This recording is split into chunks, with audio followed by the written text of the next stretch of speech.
What a wild ride, guys. What a wild ride to behold. Amazon, what are you doing? I have no idea what is happening at Amazon headquarters at the minute, but something has got to change. Some approaches have got to be fixed.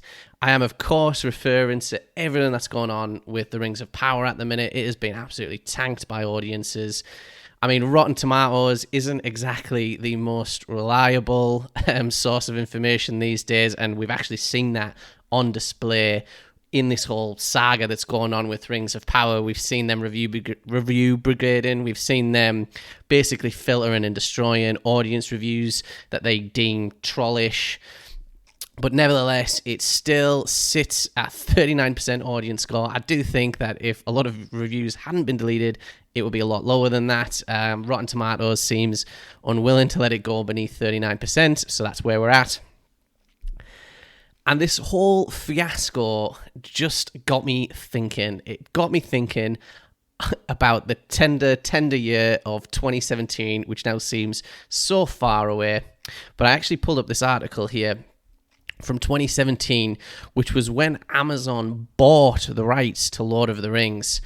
They paid $250 million for the rights, and then claimed that they were investing $750 million into 6 series. But I know that now there's like claims that $750 million was actually spent on the 1 series that we're in the middle of watching now. Well, some of us are. So, but there seems to be some confusion between 2017. They plan to spend that over multiple series, but I guess they may have blown the budget all at once if this is to be believed. But now it's a $1 billion series, and they've basically gone ahead and followed the fan baiting rulebook that got set up a few years ago. At the most recent example of fan baiting that I can think of, which I also want to remind people of, was the Star Wars saga. But Lucasfilm was actually sold to Disney for a whopping $4 billion. I mean, just think about that. If you were Disney, you shelled out $4 billion for the Star Wars franchise just to end up in this constant war with fans over the direction that you want to take it. And the reason that I'm bringing it up, and the whole reason that I'm making this video, is I just want to kind of remind everyone that these price tags are set by the fans.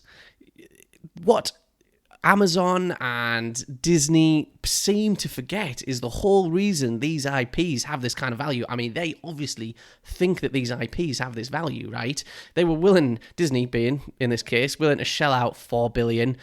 Amazon willing to invest $1 billion in 1 season of The Lord of the Rings, $250 million for the rights. What did they think they were buying? They buy the fandom, and it is well known that fandoms are, one, averse to change. I'm not going to go over all of the failings of the Rings of Power as a series. I'm going to do that in another video and go into in depth a little bit more about that.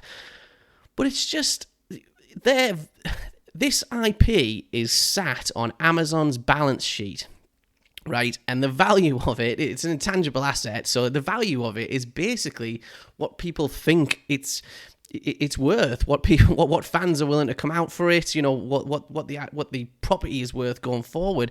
And, you know, that's mostly driven by people's enthusiasm for Lord of the Rings as a story, and for Lord of the Rings lore and Lord of the Rings content. And it's just so strange to see all of these massive companies investing so heavily just to shit on the mega fans. I mean, if we just take a look at some of these other, some other big franchises, I've pulled up Harry Potter. Now, with Harry Potter and, J.K. Rowling and Warner Brothers, I don't think there was like an outright sale. I know they only paid $1 million for the rights to the first 4 books to make films. This was back in 2000, I think. But there's some sort of joint ownership going on there. I don't really know, exactly the details of the ownership because it's probably private. But I do know that the series is nearly worth $10 billion.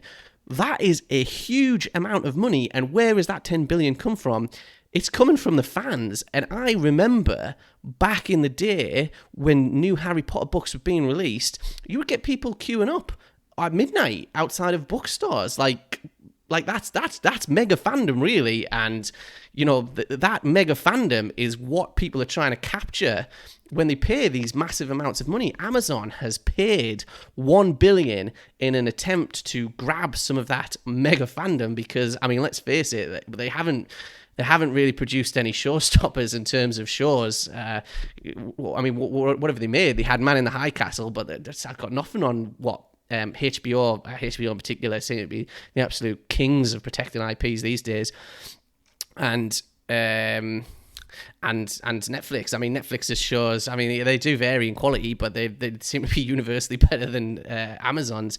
So they've paid for the rights. They paid all this money for these rights to Lord of the Rings, and then everything that was ready to propel it into being a blockbuster hit, it feels like they've just shit on for no reason. So what was the point?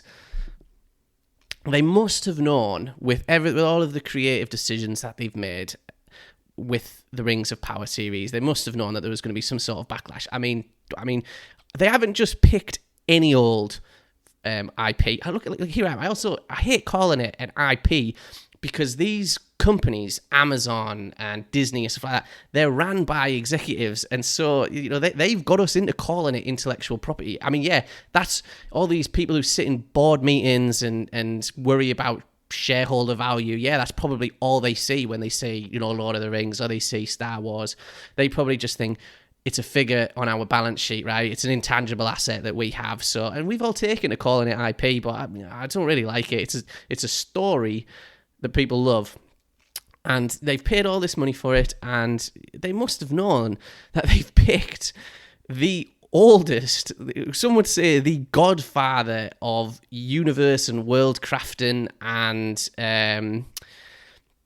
universe, world crafting, high fantasy. They've picked the OG. There are people who are in their retirement age that absolutely love this franchise. There are people who are really young and love this franchise. Like they haven't picked a franchise that just that's kind of like on its way to mega fandom or whatever like that. They've kind of gone. They've grabbed the bull by the horns, and then made all of these unnecessary changes, and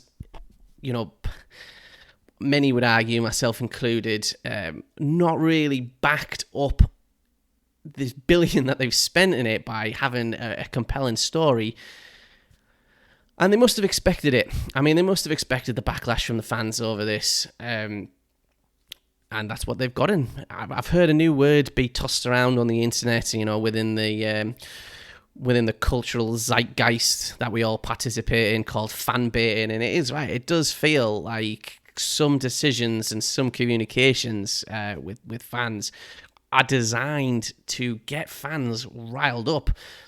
If that's how they want to exploit or make use of this IP that they've paid an exorbitant amount of money for, who can stop them? But I do think that just over time, it's going to just damage it, and they've paid so much money for it. And we saw that with Star Wars as well. I mean, again, these IPs are just so well loved that they're worth billions, and they're going to be worth billions going forward. Everyone knows them, and that's just what seems to happen when businesses get a hold of them through very large-scale acquisitions, put them on the balance sheet. A lot of the creativity and a lot of the care goes away, sadly.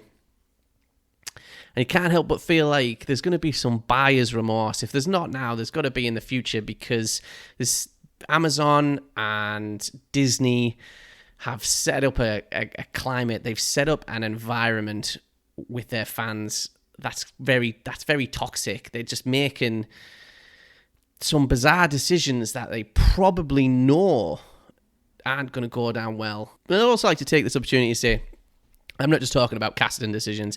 Casting decisions are a topic of conversation, and they're not beyond critique, regardless of the narrative that companies like Amazon and Disney are trying to craft to make people look racist and to make people look small-minded.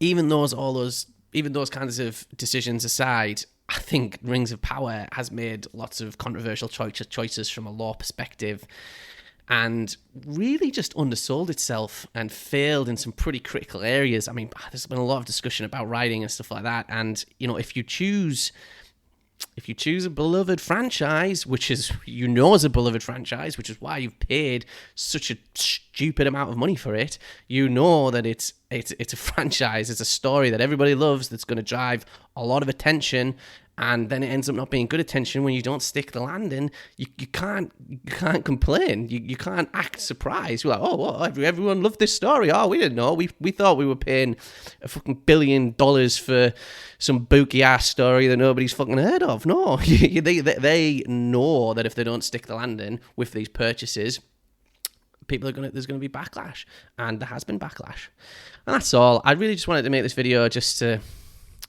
remind everyone that Amazon paid a huge amount of money for this, and they bought the fans. If you were to ask all of the MA types, the boardroom types in Amazon HQ, what they hoped they were buying when they dropped the $250 million for the rights, and then they dropped $750 million on this series, they probably would have said that they hoped that they were buying views.